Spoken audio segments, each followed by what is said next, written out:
Pessoal, boa noite. Primeiramente, eu queria dar boas-vindas ao pessoal que está iniciando o curso aqui conosco, o pessoal do primeiro período. Sejam bem-vindos à nossa instituição. E aos alunos que não são do primeiro período também sejam bem-vindos a mais um período letivo. O NUDECOM é um órgão da Defensoria muito importante porque ele, além de atender consumidores, ele traça as políticas públicas e institucionais para a defesa do consumidor. O que significa isso? Como a Defensoria vai trabalhar a questão do atendimento do consumidor e também a interação entre o órgão de defesa do consumidor da Defensoria e outros agentes públicos e privados. Então, é um trabalho árduo, mas muito compensador. E eu gosto muito de dizer, eu falo isso para os meus estagiários, Carol, professora de vocês, foi minha estagiária, né? E eu gosto de falar para os meus estagiários lá do NUDECOM que eu fui estagiária do NUDECOM. Não foi ontem, né? Tem muito tempo. Daqui a pouco faz 30 anos que eu fui estagiária do NUDECOM. O NUDECOM foi inaugurado em 89, eu fui estagiária do NUDECOM em 91. Então, retornei ao NUDECOM como titular depois de muitos anos de carreira e estou exercendo a coordenação desse órgão já há alguns anos. Então, quando a gente pensa que de repente é difícil, que é impossível, difícil é. A trajetória profissional de qualquer pessoa séria, que estuda e tal, ela é difícil, mas ela não é impossível. Eu nunca na vida ia achar, quando eu tinha praticamente a idade de muitos de vocês aqui, que eu iria me tornar coordenadora daquele órgão que eu era estagiária. E hoje isso acontece, né? E hoje, aqui para vocês, eu trouxe um tema, na verdade, o professor Francisco Tavares, que é professor de alguns de vocês, é meu marido, ele me convidou para falar sobre um tema que me é muito caro, que eu gosto muito de falar. Gosto de escrever sobre o tema, tenho muitas interações com esse tema, é um tema muito atual do direito do consumidor, então por isso que a gente escolheu o superendividamento do consumidor como tema para essa palestra de hoje. E para a gente falar um pouco do fenômeno do superendividamento, que é um palavrão, mas não é um palavrão, é uma palavra superlativa porque o fenômeno é superlativo também, a gente vai falar um pouquinho do NUDECOM para vocês entenderem como um órgão público do Estado do Rio de Janeiro, porque a Defensoria Pública é uma instituição do Poder Executivo do Estado do Rio de Janeiro que tem como finalidade a assistência jurídica integral e gratuita. Uma delas, né? Hoje em dia, a Defensoria atua de forma bastante ampla na sociedade, não é mais aquela instituição de advogados para defender pobre, que era o que se falava no passado, né? Hoje a Defensoria tem um papel muito importante na sociedade brasileira, ela se organiza nos estados, com a Constituição de 88, os estados foram obrigados a criar suas defensorias, né? E a Defensoria aqui do Rio é a defensoria mais antiga do Brasil todo, ela tem 60 e poucos anos. Você vê, o Núcleo do Consumidor faz 30 anos ano que vem.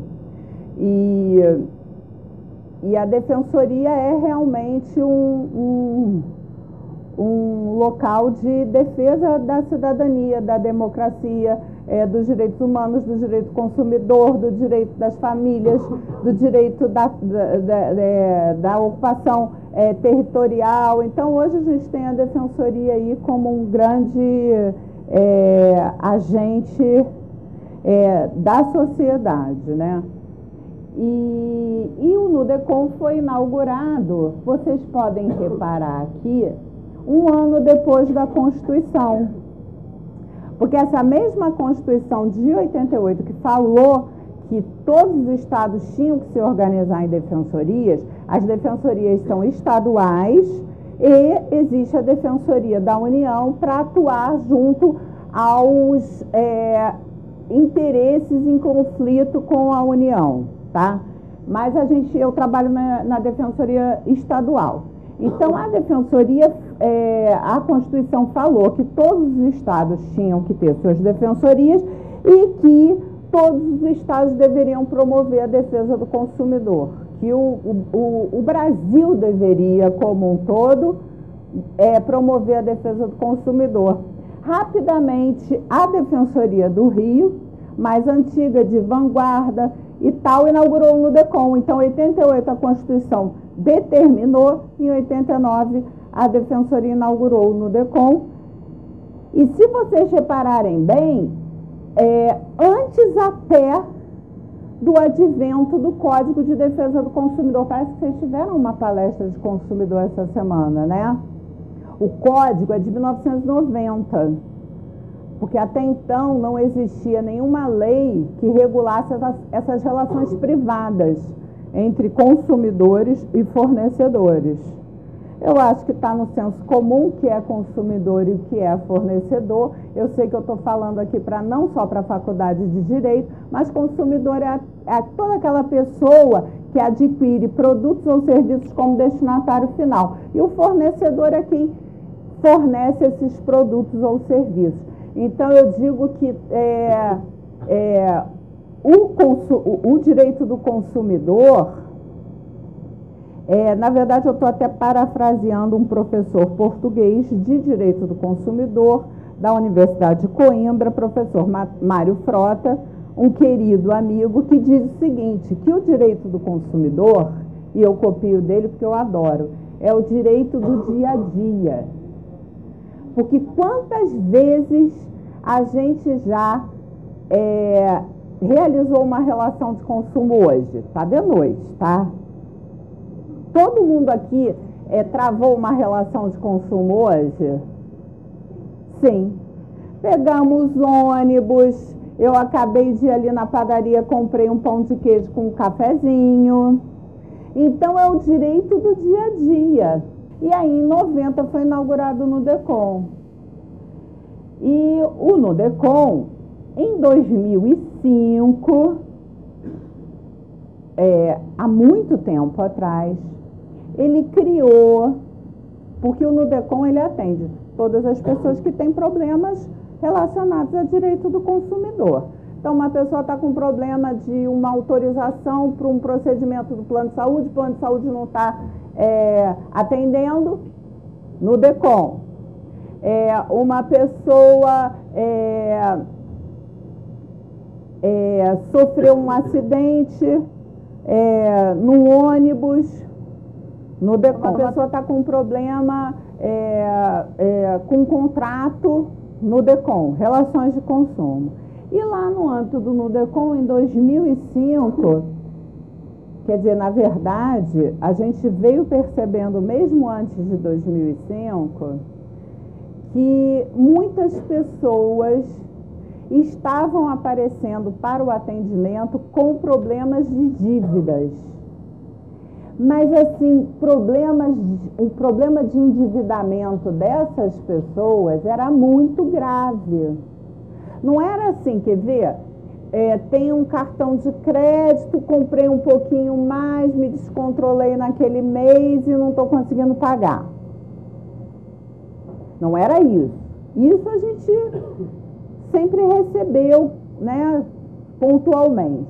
Mas pessoas que estavam chegando ao Nudecom com um grau de endividamento a ponto de não conseguir que sobrasse um pouco do seu rendimento nem para alimentação, pagar uma conta de luz, um aluguel. Essas pessoas estavam tendo que pagar dívidas de um tamanho que não sobrava o mínimo para o sustento de si mesmo e de sua família. Em 2005, a Defensoria identificou que muitas pessoas já estavam passando por essa situação. E aí foi criada a Comissão de Prevenção e Tratamento ao Superendividamento, ao superendividado, ao consumidor superendividado. E essa resolução, ela foi normatizada, ratificada numa outra deliberação de funcionamento de 2011. Por que eu gosto de colocar isso? Apresentar isso? Porque na Defensoria, lá no DECOM, a gente não atende o superendividado e trata desse superendividado porque a gente quer. Então, se eu sair amanhã da coordenação, é um tema que eu gosto, depois da manhã ninguém mais vai atender superendividado. Não. Hoje, desde 2005, confirmado em 2011, existe uma resolução no âmbito da Defensoria obrigando no DECOM a sempre prestar esse serviço. Então, essa questão ela é institucionalizada. Então, é muito importante, porque independe das pessoas que estejam trabalhando no DECOM, ela é permanente, ela não vai desaparecer. Até que exista o fenômeno do superendividamento, sempre irá existir a comissão. Então, tem essas duas resoluções e a resolução fala que compete à comissão de superendividamento identificar o superendividado, tudo que a comissão tem que fazer. Então, está tudo normatizado e previsto institucionalmente.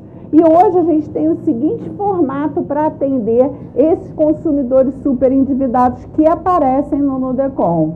A gente tem uma coordenação, um defensor que atende esses superendividados e é o coordenador, um outro defensor que só atende, a gente tem 4 estagiários e uma funcionária. Então, tem uma estrutura para atendimento desse consumidor superendividado. Então, aquilo que eu falei para vocês, o conceito está aqui. O que é superendividamento?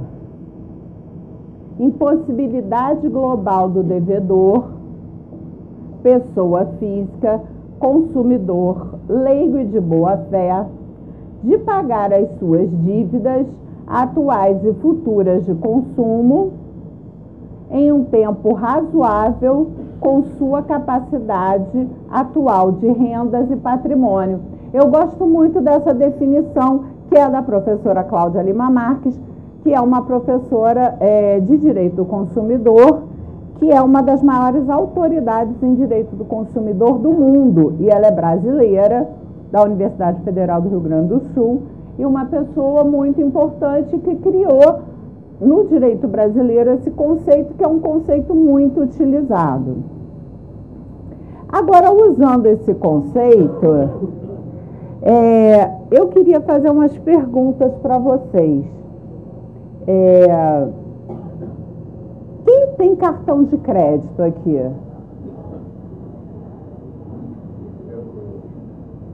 Quem tem limite no cheque especial? Aquele limite é que você tem R$5 na conta. Muita gente também. Eu vou fazer uma pergunta diferente agora.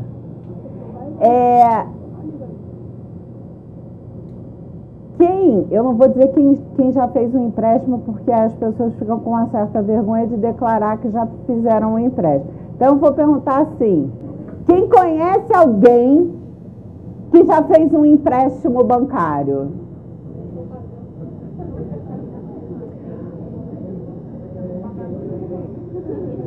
Com relação ao cartão de crédito e ao limite que a gente tem lá no cheque especial, quem acha que tem um limite, que se usar aquele limite todo, não vai conseguir pagar? Levanta bem alto.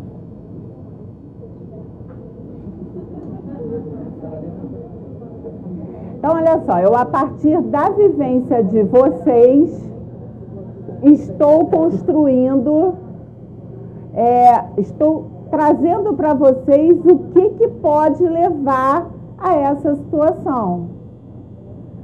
Vamos fazer aqui, tem gente bem novinha aqui, mas tem gente também que já não está tão novinho aqui. Né? Então, é bom porque aí a gente tem dois públicos aqui com relação à idade e a experiência de vida e o acompanhamento das coisas que vem acontecendo no Brasil nas últimas 3 décadas. Quando eu era criança, isso já faz muito tempo, a gente não, eu e um monte de gente aqui que deve regular de idade comigo, a gente nunca ouvia falar que o pai e a mãe iam pegar dinheiro emprestado no banco. O pai e a mãe só pegavam dinheiro emprestado, assim, uma vez na vida, para comprar a casa própria, financiamento imobiliário na Caixa Econômica Federal. Ou então, colocava joias no prego. Quem é novinho nem conhece essa expressão. É usar o contrato de penhor com a Caixa Econômica também, deixava a joia lá, pesava, pegava um dinheirinho e pagava os juros. Isso é uma coisa que existia também. Tinha também o agiota. Quem sabe o que é o agiota? É aquele que, né, aquela coisa meio no paralelo, né, meio totalmente no paralelo. E a gente tinha também a possibilidade de pegar dinheiro emprestado com um parente. Hoje até se pode, mas a pessoa pode fazer isso. Só que as pessoas hoje têm o quê? Um crédito concedido por parte dos bancos de forma fácil, não tem? Olha quanta gente aqui nessa sala, estudantes, muitos devem trabalhar porque o curso é à noite, mas quantas pessoas aqui têm crédito concedido e muitas vezes sem muito critério. Por quê? Muitos confessaram que se usassem esse crédito que está disponível, não conseguiriam pagar, né? E aí, o que aconteceu no Brasil? A gente não tinha essa oferta de crédito dentro da economia brasileira. A gente tinha uma hiperinflação. Os novinhos aqui devem ter ouvido falar que o preço de um produto no mercado de manhã era um, de tarde era outro e de noite era outro. Então, a gente tinha uma economia muito conturbada. Hoje a gente está vivendo uma recessão. Os problemas eram semelhantes, mas um pouco diferentes. A gente não tinha também muitos produtos para comprar, a importação era muito restrita, então o fenômeno do consumo, né, ele não existia na sociedade como ele hoje existe, né?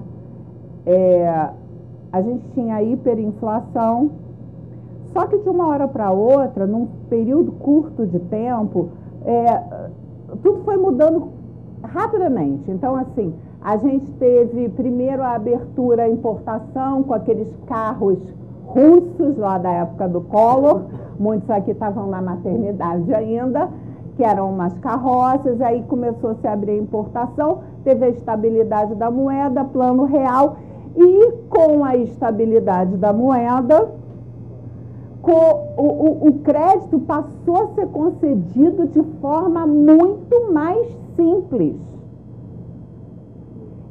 Porque também, para poder, naquele momento da economia do Brasil, segurar a inflação com consumo, os produtos estavam chegando no Brasil, porque quando eu era garota, para ter um tênis Nike, tinha que alguém vir dos Estados Unidos com um tênis na mala. Né? Hoje em dia a gente tem.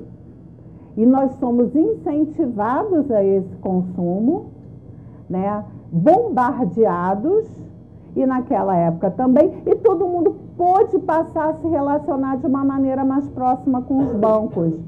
Então, banco, no passado, era coisa de gente rica. Quem tinha cheque era glamuroso, né? Talão de cheque era... E hoje em dia, e a partir desse momento, para poder fazer com que os brasileiros pudessem ter acesso ao crédito, veio no reboque o fenômeno da bancarização. Então, quem aqui tem conta em banco? A sala inteira, né? No passado não era assim. E as instituições financeiras, os bancos de varejo, não se prepararam para esse brasileiro que passou a se relacionar com as instituições financeiras.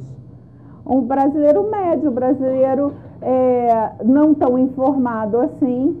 E esse brasileiro não tão informado assim passou a celebrar contratos bancários. Por quê? Limite do cheque especial é um contrato bancário, cartão de crédito é um contrato bancário, o contrato de alienação fiduciária, quando você compra um carro financiado, você está fazendo um contrato de mútuo com pacto de alienação fiduciária. Nossa, que palavrão, mas é isso que você faz, só que você não entende.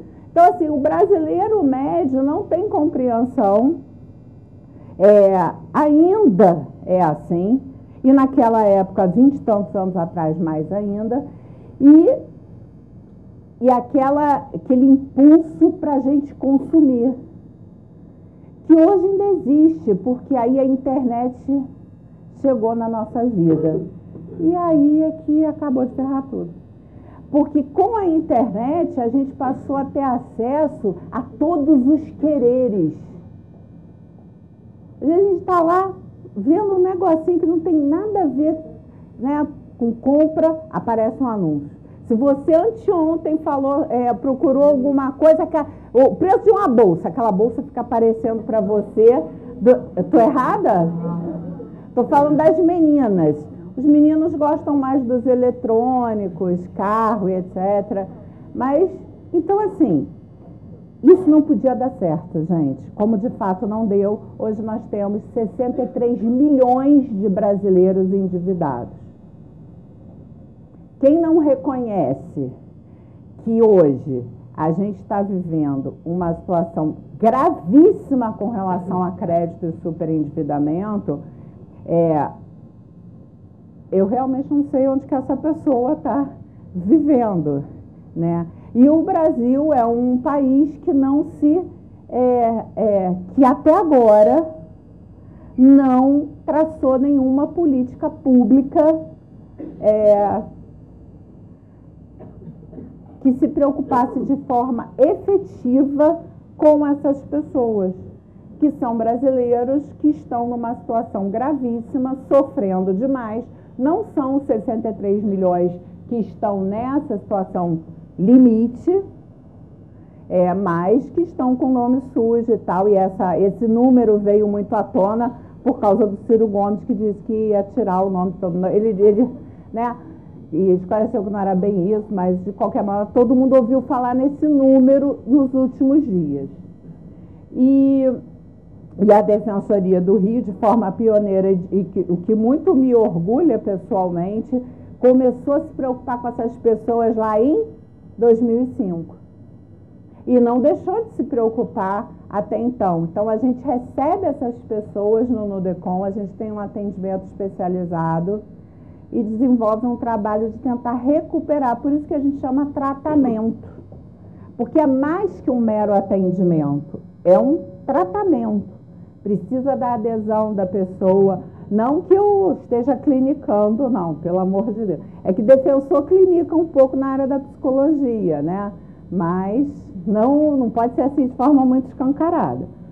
Então, eu fiz aqui para vocês compreenderem a radiografia do superendividamento, que a gente já conversou agora informalmente, mas aí eu dei uma resumidinha. Inclusão financeira em massa, bancarização das classes C e D, maior acesso ao crédito, a introdução dos empréstimos consignados. Deixa eu explicar o que é o crédito. O crédito consignado é um contrato de mútuo, um contrato bancário, né? E esse contrato, você pega o empréstimo, um valor lá, e as parcelas são descontadas direto. Significa isso? Garantia total de adimplemento, de pagamento. Porque antes que você possa botar a mão no seu salário, o banco já pegou, né? Então a pessoa não pode nem não pagar. É uma linha de crédito barata? Assim, barata em termos de Brasil, tá, amores? Porque 1,6, 1,8. Se a gente pensar que lá fora isso aí é a taxa de juros anual, e aqui é mensal e de forma capitalizada, porque é assim que se remunera o dinheiro que se pega emprestado. Como é que é o nome disso? Juros. Né? O banco ele te empresta um dinheiro e cobra por isso, né? O empréstimo consignado ele tem juros baixos e fixados por uma norma do INSS, uma portaria.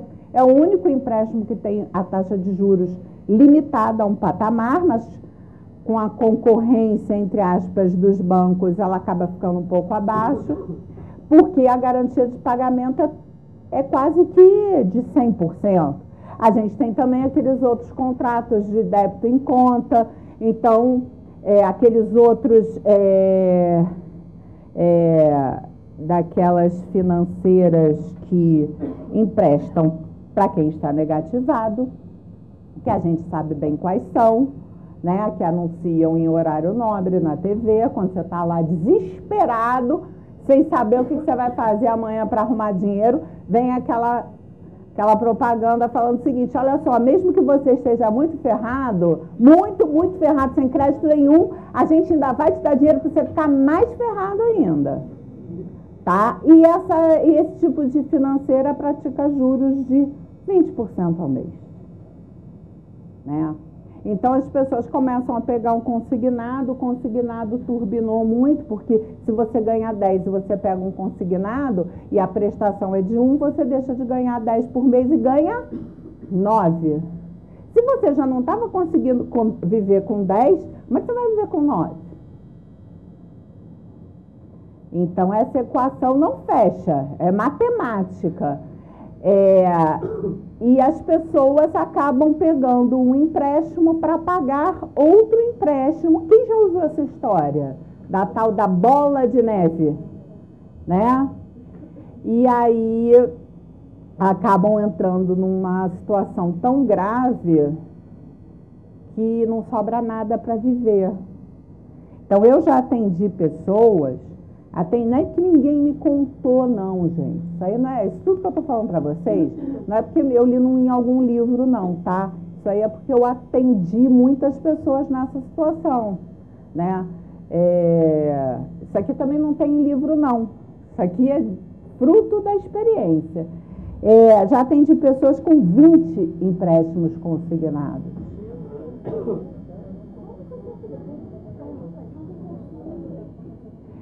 Então, assim, aquela margem, não tem uma margem que dizem que tem que respeitar? De quanto? 30%, é isso aí.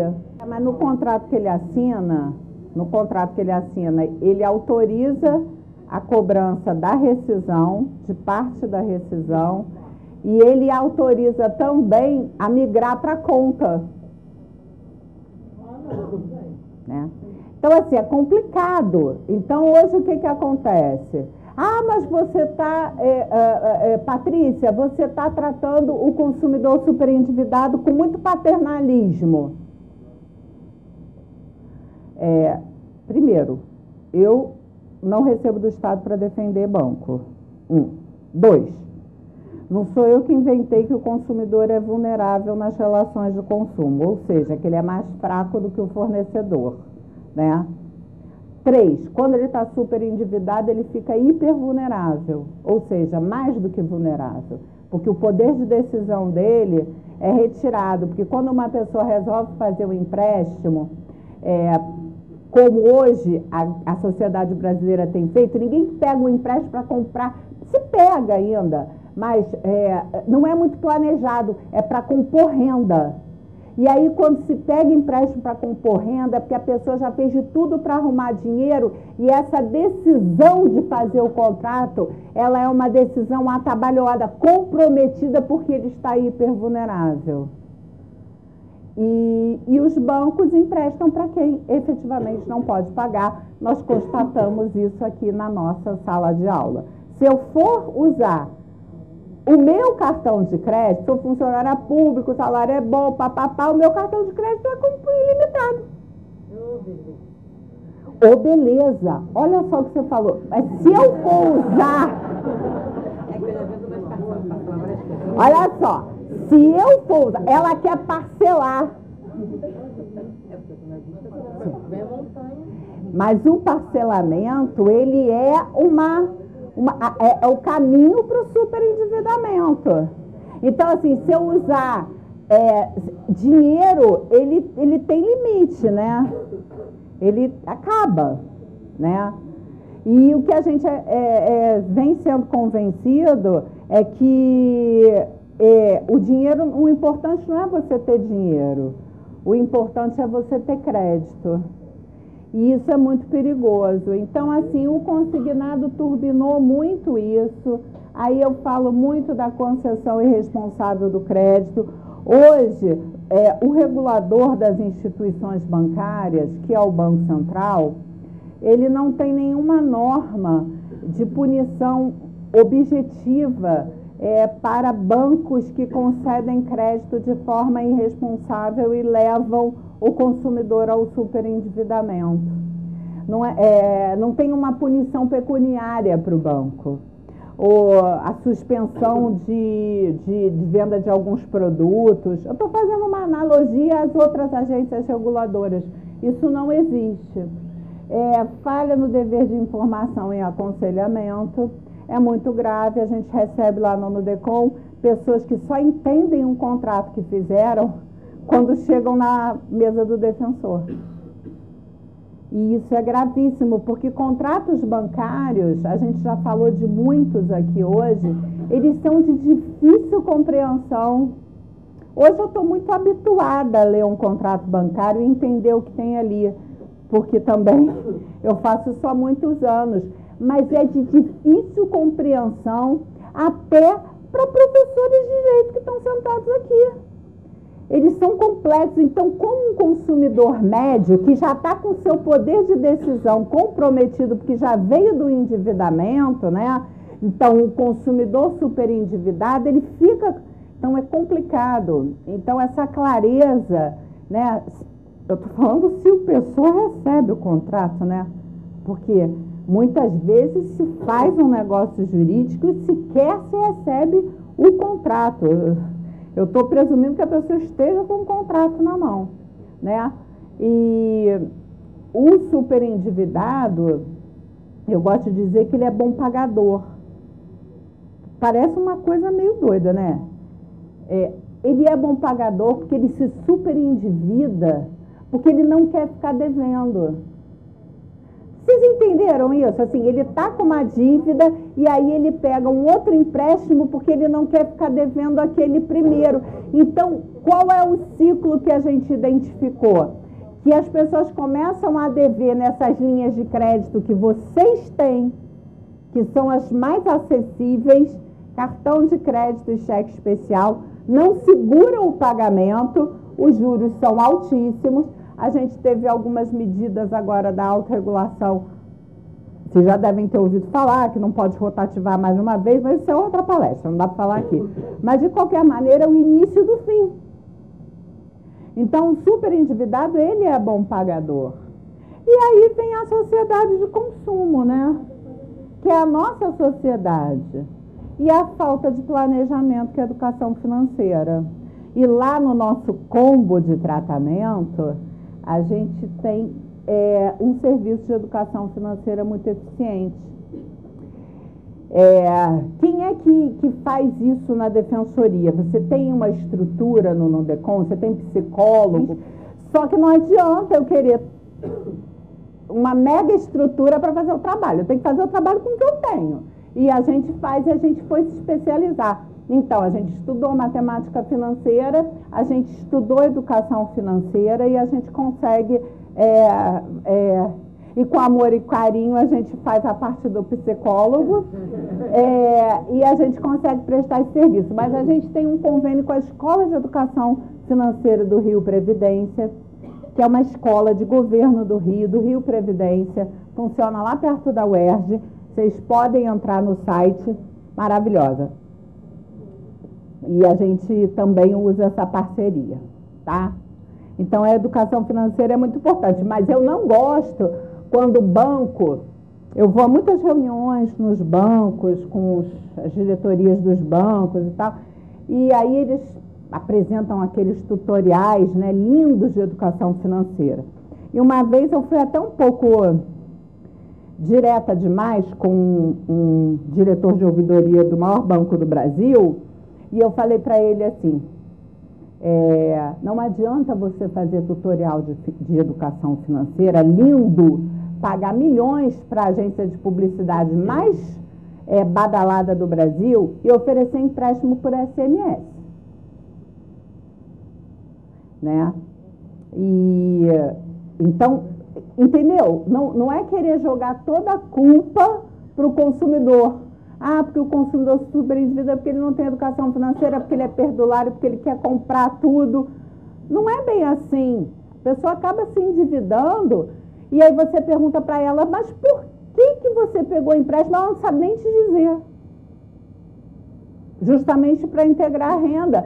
E o Brasil, nos últimos anos, incentivou isso para segurar a inflação.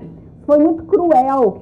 O que está sendo feito com o brasileiro é muito cruel, né? Com as famílias brasileiras. E aí a gente recebe lá assistidos extremamente vulneráveis, não preciso dizer, pessoas desesperadas. Você imagina uma pessoa, todo mundo tem vergonha de falar de dívida, né? Esse negócio de dinheiro é uma coisa... É um tabu, é chato de falar, né? E você imagina o desespero de uma pessoa que chega num órgão público, que órgão público já tem fama de ser tudo uma porcaria, né? Chega num órgão público para conversar com um defensor público, que ele não estabeleceu nenhum vínculo de confiança anterior, e contar os seus maiores problemas, porque junto com os problemas do superendividamento, vem os problemas familiares. Às vezes o consumidor, quer dizer, o provedor, né, que é quem nos procura, o provedor da família, ele não contou para o resto da família que a família está superendividada. E a gente fez uma pesquisa lá no NUDECOM, que foi lançada agora em maio, está no site da Defensoria, que identificou o perfil do consumidor superendividado. Essa pesquisa aqui tem esse livro, mas está no site também. E o perfil que a gente identificou são idosos, aposentados e pensionistas e mulheres. Porque as famílias hoje estão virando monoparentais femininas. E as mulheres nos procuram mais. Mas por que será que as mulheres nos procuram mais? Me fizeram essa pergunta quando eu fui dar uma entrevista sobre essa pesquisa. Eu falei assim, eu acho que tem uma coisa das mulheres mesmo. Eu acho que as mulheres têm menos vergonha de falar. Os homens chegam lá muito arrasados. Ainda é fruto do machismo da sociedade, do homem ser o responsável. Então, hoje a gente recebe as mulheres. E essa pesquisa também identificou aposentados e pensionistas, funcionários públicos do Estado do Rio de Janeiro, porque a gente fez um recorte do ano passado, pessoas que ficaram com seus salários atrasados, né, deixaram de receber, Então, teve um fator que, de repente, comprometeu um pouco, que é um fator específico do Rio de Janeiro. Pesquisa é bom, porque ela testa aquilo que a gente, na verdade, já sabe, porque a pesquisa não me surpreendeu em nada, tá? Então, a gente faz essa acolhida muito atenciosa e carinhosa, conscientização sobre o trabalho que a gente faz lá, que a pessoa vai ter que aderir a um projeto, a um tratamento, mudar hábitos de vida, mudar hábitos de consumo, mudar hábitos, né, porque é comportamento também. E a pessoa é submetida a um plano de reestruturação artesanal. Como não existe nenhuma legislação ainda que proteja o consumidor superendividado, o que a gente tem hoje é no Código de Processo Civil a insolvência civil. Esse código novo praticamente replicou o Código de 73 sem nenhuma inovação e ele, definitivamente essa não é a saída para o superendividamento. Existe um PLS, um projeto de lei do Senado 3515, que está parado no Senado, que regula e protege os superendividados. Regula a relação deles com os bancos, instituições financeiras e protege e traça política pública, só que está parado no Senado. Por que será? Acho que todo mundo sabe por que será, né? Do Poder Legislativo brasileiro de interesses e tal. E esse projeto é o que a gente tem hoje. Não é o ideal, porque ele sofreu algumas costuras, mas é melhor do que nada. Então, enquanto não existe o projeto de lei, mas as pessoas existem e estão batendo na minha porta todos os dias, essas pessoas desesperadas. Aí a gente criou algo artesanal e com o DNA da Defensoria. E a gente consegue ter um sucesso muito grande na recuperação financeira dessas pessoas. Eu não tenho uma pesquisa do que vem acontecendo com essas pessoas que saem da comissão. Eu estou encomendando essa pesquisa agora. Ela deve sair daqui a 1 ou 2 anos. Mas a gente brinca o seguinte, que deve ser bom, porque as pessoas não voltam. O índice de retorno e de não cumprimento dos acordos e tal é muito perto do zero. Então, é o que a gente tem hoje. Então, a gente tem lá prevenção e tratamento. A prevenção está em educação de direitos e com uma agenda com os agentes do sistema financeiro. Quem são esses agentes? Instituições financeiras, bancos de varejo, cooperativas de crédito,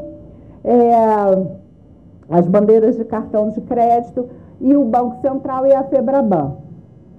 O que significa isso? A gente participa de audiências públicas, a gente manda opinião quando está tendo alguma consulta pública, a gente tenta participar da construção da norma. A gente vai fazer apresentação na audiência pública do PL lá no Senado, aí tomar vaia, acontece tudo, mas é uma maneira da gente conseguir trabalhar nessa agenda de prevenção e tratamento. Aí a educação em direitos, visita escolas, a gente faz muita palestra de prevenção, de educação financeira, convênio com a escola, e essas agendas aqui, essa agenda com outros órgãos de defesa do consumidor e bancos e o órgão regulador.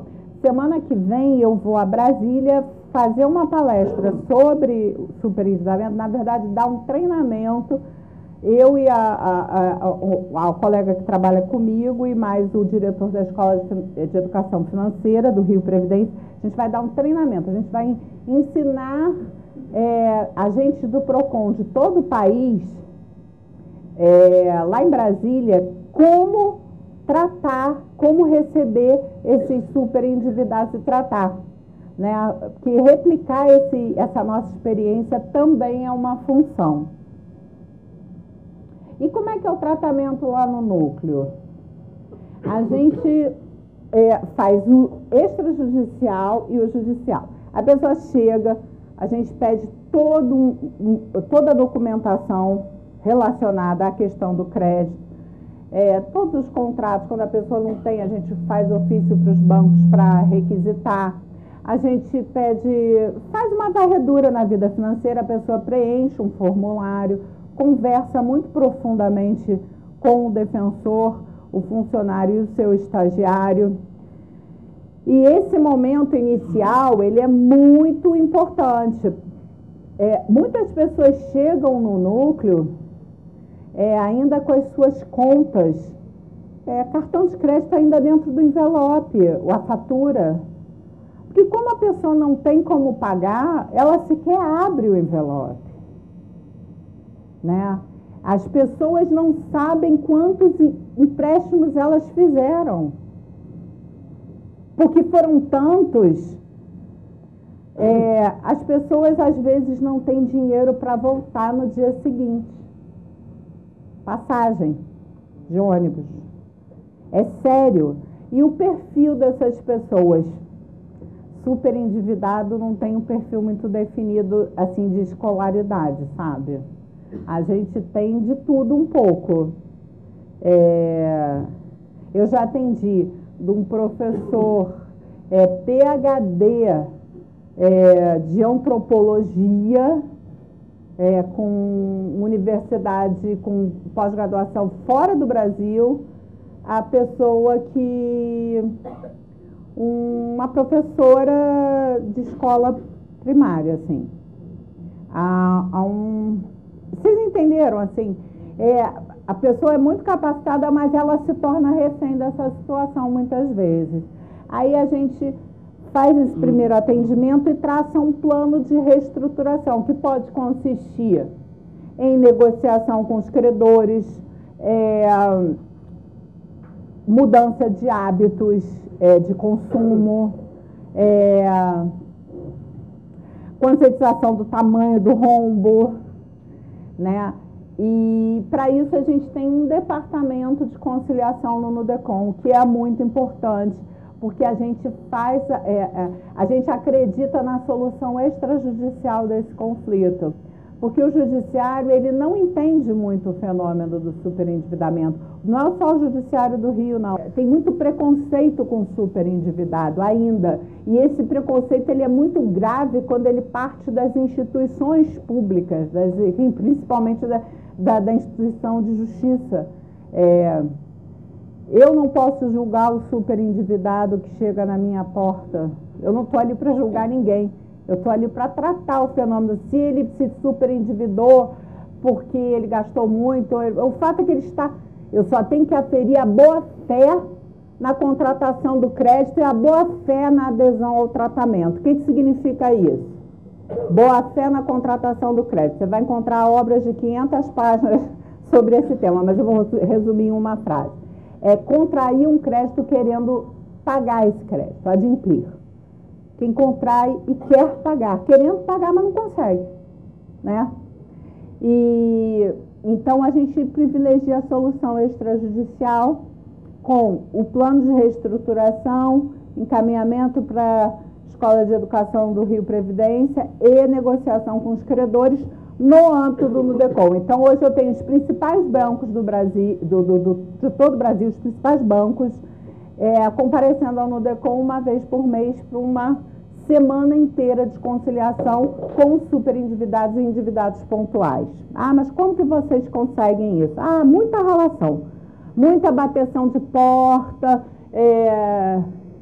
e apresentação do projeto e pedido de adesão. Então, hoje a gente tem termos de cooperação com esses bancos e um tratamento diferenciado na renegociação dessas dívidas. Então, assim, juros menores, para quem comprovadamente está superendividado. Mas quem atesta que a pessoa está superendividada, se não tem processo na justiça? A defensoria, que tem um trabalho muito respeitado nessa área. Então, assim, a gente foge muito do judiciário, mas às vezes não tem como. Então, a gente propõe a ação judicial basicamente para, quando não tem jeito, para preservar a margem de 30%.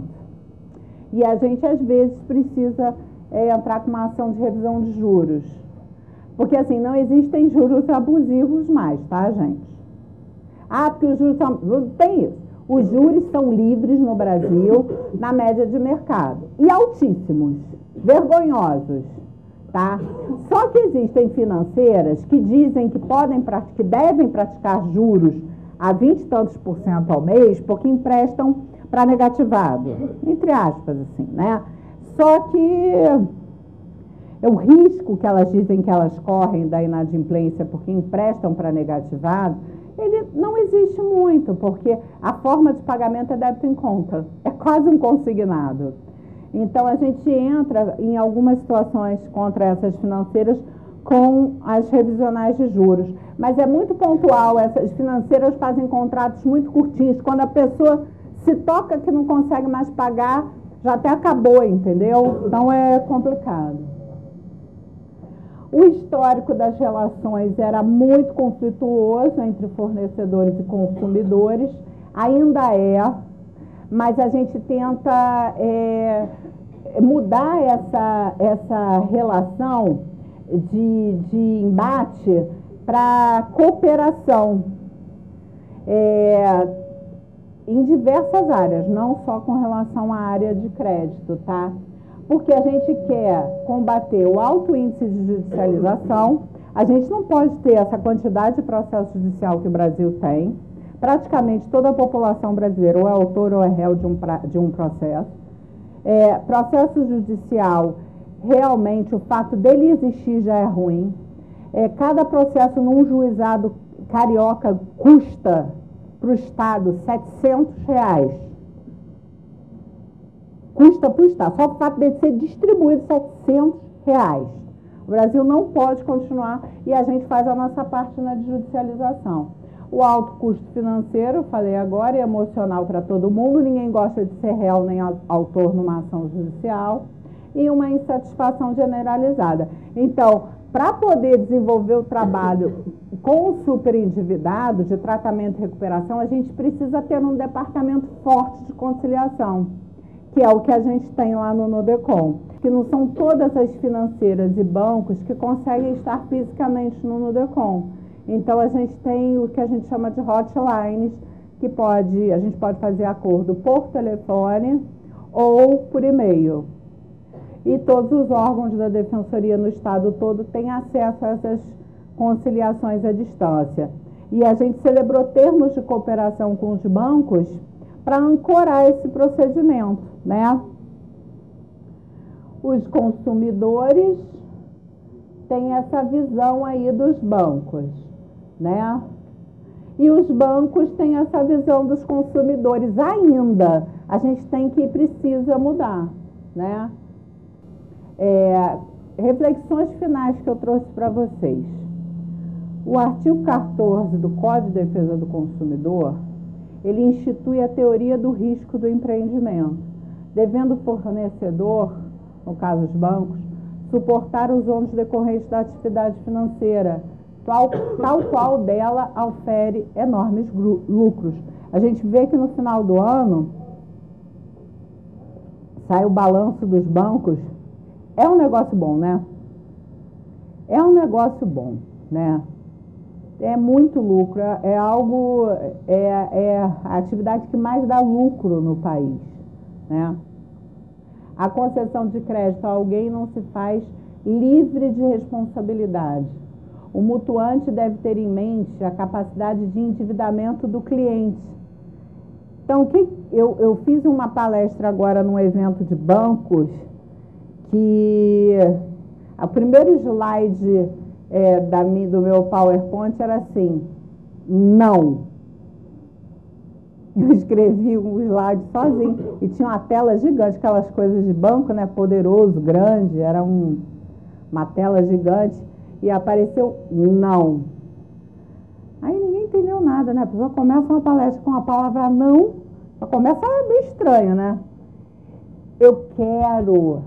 A gente precisa que os bancos digam não.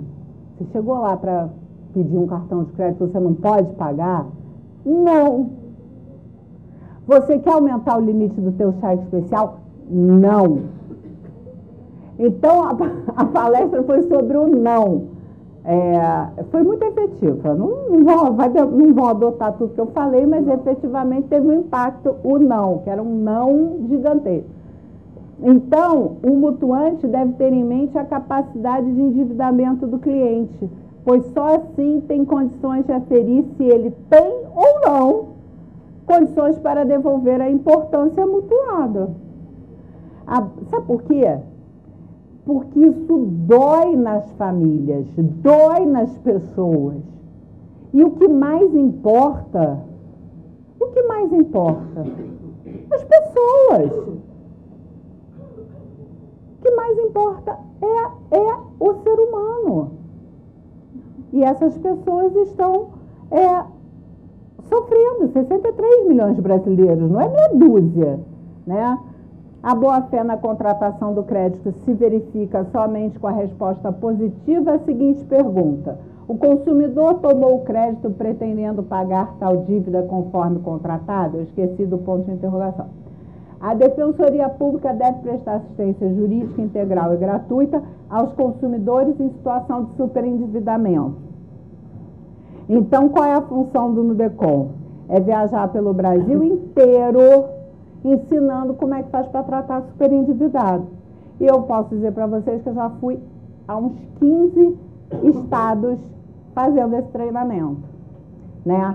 Porque você precisa empoderar, né? Essa palavra já está ficando até meio demodê, mas assim, você precisa empoderar os seus colegas, falar para eles assim, você pode atender, você pode ter um projeto, não fique esperando estrutura.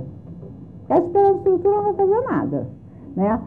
Você pode fazer, porque quando eu tenho no Nudecom fazendo, e aí eu tenho o defensor lá de Tocantins, eu fui para o Tocantins, né, fazendo, e eu tenho o defensor do Mato Grosso fazendo, eu tenho o defensor do Rio Grande do Sul fazendo, do Espírito Santo fazendo, de Minas Gerais fazendo, fica muito mais forte o trabalho do que só a Defensoria do Rio. O Poder Judiciário deve receber as demandas relacionadas ao fenômeno, prestigiando e proporcionando a conciliação entre as partes, despido de preconceitos e focado na solução do problema, sempre garantindo respeito ao princípio da dignidade da pessoa humana e preservação do mínimo existencial. Terminei para a gente ter um tempinho para quem quiser fazer perguntas. Esse é o meu nome e o e-mail do Nudecom, tá?